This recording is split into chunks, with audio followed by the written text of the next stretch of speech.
Something I was thinking about when I was driving today is I was just kind of thinking about something going on in my life and a certain problem I guess I have. And I was listening to a podcast with these two girls talking, and they were talking about the same issue, and they were just sharing light on their experience through the issue and tools on how to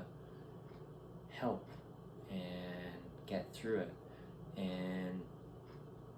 something that just really hit me as I was listening to it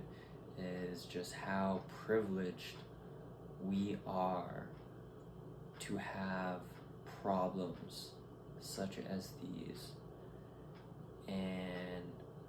these problems, first world problems such as, getting fired from a job, or getting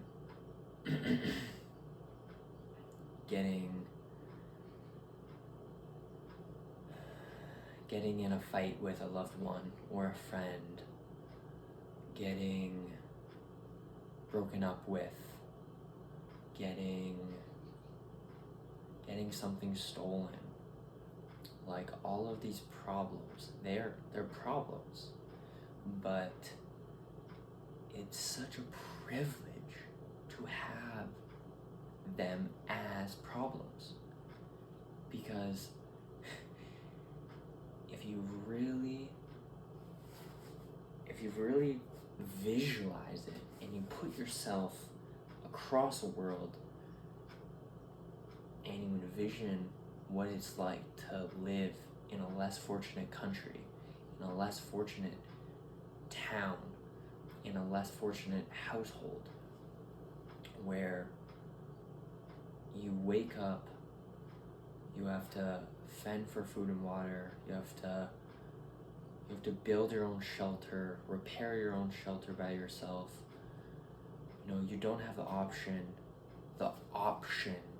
to go out and get another job, or get up and move countries or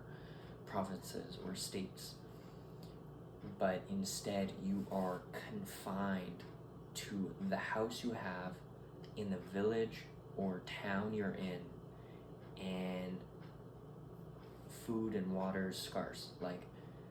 the problems I have are it's such a privilege to have them,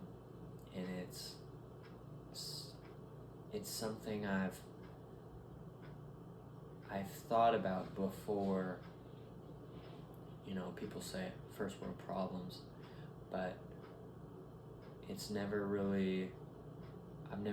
dwelled on it and really thought about it and really, put myself and imagined myself in someone else's life and their day-to-day, and how their day-to-day is virtually the same thing every day, and majority of that day is survival, getting enough food, getting enough water, making sure their shelter is okay, and working until the sun is down, and not having the option to do anything else. So I think this is a reminder just for myself that as many problems that come to me in my life, that there needs to be some moments where I sit down and I really bring myself back down to earth, and I really remind myself how lucky I am to be where I am and to be living the life I'm living.